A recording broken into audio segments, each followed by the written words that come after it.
Hello and welcome, I'm Raziel, and so today we are looking at the Sunday previews, and it's not that bad, it's pretty good. We got the Kroot hunting pack. I mean, these are not bad looking models, they're pretty cool for carnivores, but the problem with this is, I know these have gone up in price too much now. They were in I think it was a 20-man box or a 15-man box, they were in a big kit on their own, so you could buy 2 of those and you'd have 30, I believe. And they're still available in the Warhammer shop now. Let's have a quick look, shall we? Warhammer.com. Kroot Carnival Squad, there you go. $27.50 right now, and you get 16 in the box. So it kind of tells me they have gone up in price. This is the thing I'm really starting to dislike about GW now. But they shrink the boxes. I mean, they can do it, and they have made boxes bigger and, relatively to the price. But now they're just sort of going, no, we're just not going to do that anymore. I mean, it was like a 50p saving for the Scouts and the Striking Scorpions. It was so ridiculously low. It was stupid. And now we're going to see even more of a price increase again. And I said it when they announced that it's a price increase again. They're going to be from 16 in a box into 10 in a box to probably over £2.50 to a £7.50 price rise. So you're going to be getting less in the box. So right now, if you want to get Kroot Carnivores, go and buy the old kits for them. And don't even bother with this kit, because this is going to be, what, £120? So yeah, I mean, that's all it is really. They're pretty much the same kits. They're going to work the same on the tabletop. The rules aren't going to be different for the older kits. So that's it. And now this is if you've been watching my channel for a time, you know I'm not a big fan of tactical rocks like this. And this is literally the reason why. You can see the difference. See, this one looks static. It looks like a static miniature. He's just in a pose, and he has nothing to him. Where this guy looks like he's running, because he isn't anchored to the ground by anything. All these tactical rocks do is anchor the model to the ground. It sort of just keeps him there. Now, I understand they obviously want something of a wider base, I should say, to make it easier to glue to the base. Yeah, I understand that. But honestly, the plastic's pretty good, and today's poly cement is fantastic. So there isn't much of an issue. So that's my phone. I do apologise. So yeah, this suits a tactical rock because it's meant to be anchored. It's meant to be static. Same with this guy. And what's the point of that skull on there? That skull serves no purpose, except for we want you to base your model like we do. I wouldn't even put that skull on that base. I really wouldn't. I'd just ignore it completely. And so, there you go. And of course we have the special edition Codex hitting that nostalgia bait. And it reminds me, every time GW or any company does this, completely reminds me of the member berries from South Park, and that's it. Yeah, remember Codex? Remember Ghostbusters? Oh, I remember Slimy? I'm not a fan of this nostalgia bait. I want to see new artwork. I want to see things that are new and fantastic, but not going, oh, remember this artwork from 5th edition Codex? You liked 5th edition, right? You liked 5th edition? Yeah. Yeah, no. And cards. You get cards in there too. Now we have the Death-Gree. These are nice, not bad looking models. I like these ones, and this one is particularly nice. I love this face. I think it's fantastic. I would position his head upright more, not looking down. So he's more like the Joker, or the man, from the film The Man Who Laughed. That face, that would just make him look far more sinister. I love this grinning teeth, and it's fantastic. It's actually a nicely molded head for GW.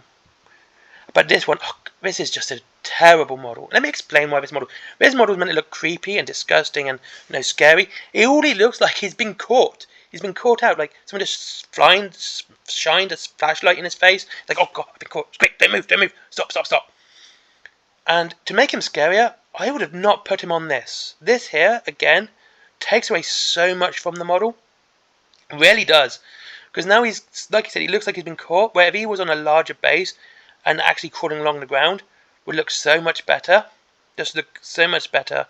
And if he had a grin like this, and like this Bugs Bunny look, he doesn't look scary. This doesn't look like any sort of thing that you would fear. He's been caught, he's been scared, He's just staring. It's like, oh, what do I do now?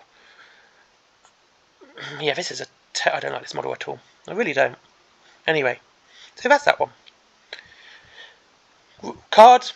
I don't talk about those. And the Rivals of Mirrored City. This is kind of deceptive. I've got to be honest with you. Like, if I read the paragraph underneath, four classic warbands from the early days of Warhammer Underworlds return, revitalized. Zarbag Skits, Forms of the Bridegreen, Moloch's Mob, and the Spike Claws Swarm are all returning in the Rivals of the Mirrored City, which contains all 4 warbands, 4 new rival decks, featuring refined and updated cards. Okay? Now I was looking at this, I was going, 4? What's 4? And I realised, these are 2, but I was going like, I'll just use them as one big one.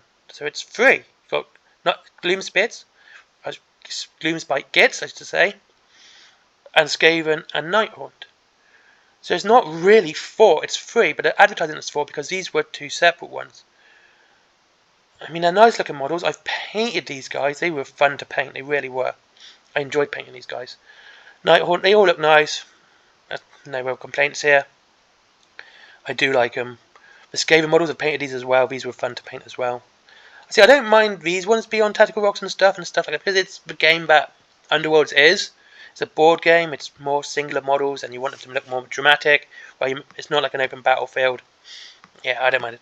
The Delac Rogue, Doc and Gang Lookout. I love Delac. I do. I think they're a fun, interesting gang.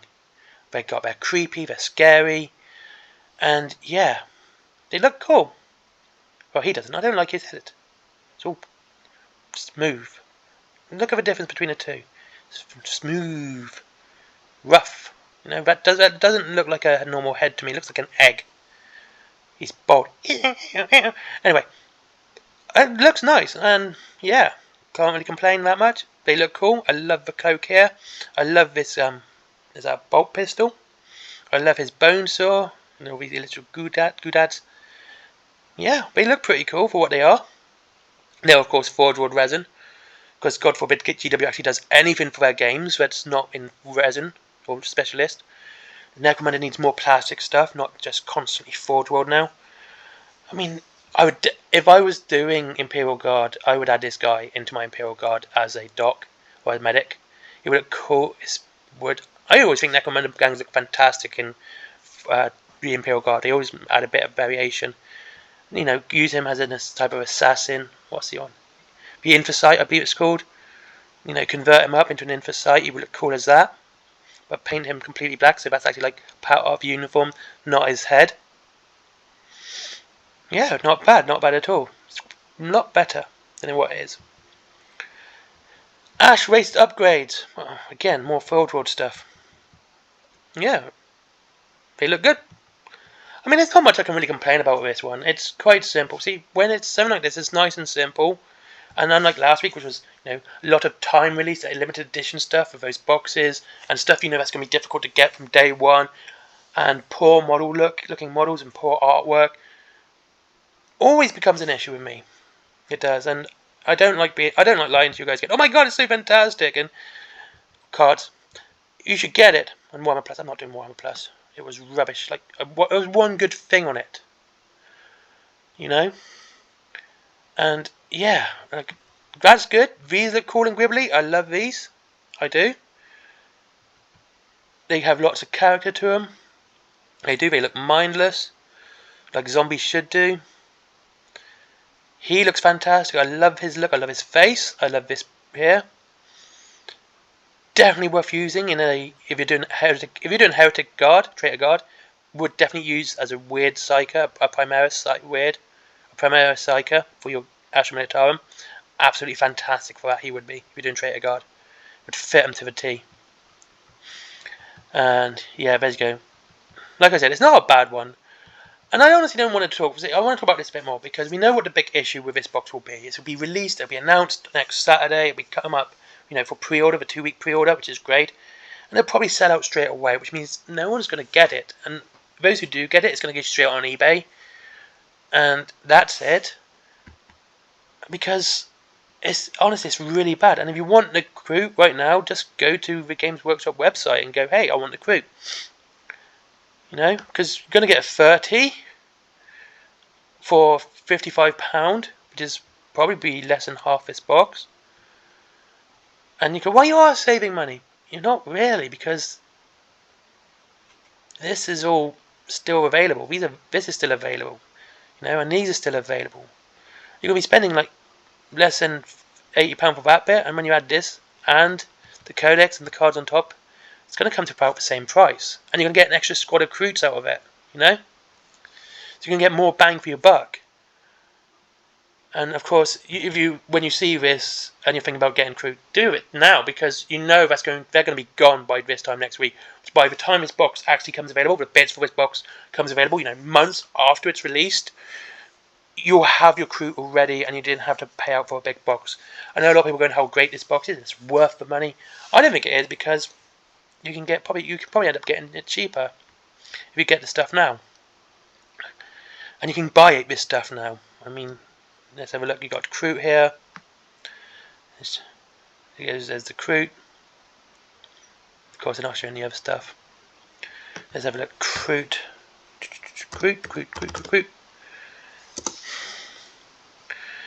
So here we go. Yeah, they got rid of the big gun guy. Of course they did. There's your Kroot Shaper for £13. Yeah, they got rid of the big gun guy. Of course they did. Why wouldn't they? Because they want to sell this new one. Anyway, I'm sorry, but yeah, that big gun guy's gone. I do apologise for saying he was there. I should have checked that beforehand. But yeah, it's a better one this week. The Underworld stuff's pretty cool, especially if you want to play a 4-player game. But 2 people are going to have to choose to be Cleaver Spike Gits. I'd go Skaven every time, because I love a Skaven. That's it. Not a bad one, but what can you do, really? It's a lot better than last week's, and I'll see you all in the next one. You have a great day. Goodbye.